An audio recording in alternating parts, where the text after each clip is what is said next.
15 വർഷങ്ങൾക്ക് മുമ്പ് നടപടികളെല്ലാം പൂർത്തീകരിച്ച കക്കാട് കടവ് പാലം ഇനിയും യാഥാർത്ഥ്യമായില്ല. ഇതോടെ പാലം പണി ഉടൻ ആരംഭിക്കണമെന്നാവശ്യപ്പെട്ട് നാട്ടുകാർ രംഗത്തിറങ്ങി. പാലം നിർമ്മിക്കണമെന്നാവശ്യപ്പെട്ട UDF വലിയപറമ്പ് വാർഡ് കമ്മിറ്റി പൊതുമരാമത്ത് വകുപ്പ് മന്ത്രിക്ക് നിവേദനവും നൽകി.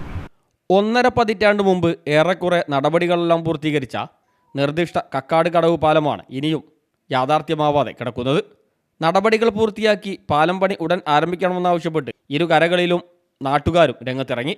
കാരശ്ശേരി ഗ്രാമപഞ്ചായത്തിനെയും മുക്കം നഗരസഭയെയും ബന്ധിപ്പിക്കുന്ന കക്കാട് കടവ് പാലത്തിൻ്റെ പ്രവൃത്തി ആരംഭിക്കുന്നതിനുള്ള നടപടികൾ ഉടൻ പൂർത്തിയാക്കണമെന്നാവശ്യപ്പെട്ട് UDF Valiyaparamba ward committee CK Kasim MLA മുഖേന പൊതുമരാമത്ത് വകുപ്പ് മന്ത്രിക്ക് നിവേദനവും നൽകി.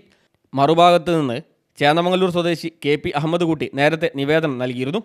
C മോയിൻകുട്ടി MLAയുടെ ശ്രമഫലമായി 2011 ഭരണാനുമതി ലഭിക്കുകയും 2013-2014 സംസ്ഥാന ബജറ്റിൽ 1-ാം നമ്പർ വോളിയത്തിൽ ഉൾപ്പെടുത്തുകയും 50 ലക്ഷം രൂപയുടെ ഭരണാനുമതിയും ലഭിച്ചു.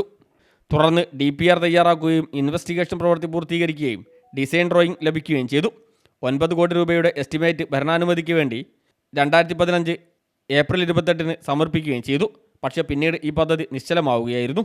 മുൻ MLA C മോയിൻകുട്ടിയുടെ സ്വപ്ന പദ്ധതിയും കാരശ്ശേരി ഗ്രാമപഞ്ചായത്തിലെ മാടകശ്ശേരി, കരിമ്പനക്കണ്ടി ഉന്നതികൾ ഉൾക്കൊള്ളുന്ന കക്കാട് വലിയപറമ്പ് വാർഡുകളിലെയും മുക്കം നഗരസഭയിലെ ചേന്നമംഗലൂർ മംഗലശ്ശേരി ഭാഗവുമായി ബന്ധിപ്പിക്കുന്നതുമായ പാലം പൂർത്തിയാവുന്നതോടെ കാരശ്ശേരി പഞ്ചായത്തിലെ മൈസൂർ മലയിൽ നിന്നടക്കം Kozhikode medical college, MVR cancer centre, MAMO college, ചേന്നമംഗലൂരിലെ വിദ്യാഭ്യാസ സ്ഥാപനങ്ങൾ എന്നിവയിലേക്ക് എളുപ്പത്തിൽ എത്തിപ്പെടാനും സാധിക്കും.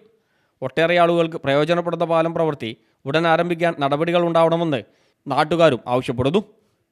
കക്കാട് കാരശ്ശേരി പ്രദേശത്തുകാരുടെ ചിരകാല അഭിലാഷവും അന്തരിച്ച മുൻ MLA C മോയിൻകുട്ടി സാഹിബിൻ്റെ സ്വപ്ന പദ്ധതിയുമായിരുന്നു കക്കാട് കടവ് പാലം. അതായത് കക്കാട് പ്രദേശത്തെയും ചേന്നമംഗലൂരിലെ ഈ മംഗലശ്ശേരി കടവിനെയും ബന്ധിപ്പിക്കുന്ന ഈ ബൃഹത്തായ പ്രോജക്റ്റ് സർക്കാർ മാറി വന്നപ്പോഴാണ് ഈ പാലത്തിൻ്റെ പ്രോജക്റ്റ് ഫ്രീസ് ചെയ്ത് നടക്കാതെ പോയത്. ഏതായിരുന്നാലും ഭരണം മാറിയ അവസരത്തിൽ ഈ പ്രദേശത്തുകാരും നാട്ടുകാരും എല്ലാവരും വളരെ ആവശ്യത്തിൽ ഈ പാലത്തിൻ്റെ സ്വപ്ന പദ്ധതി സർക്കാർ ഏറ്റെടുത്ത് നടത്തുമെന്ന പ്രതീക്ഷയിലും അതിൻ്റെ പ്രവർത്തനങ്ങളിലുമാണ്. News bureau, Mukkam.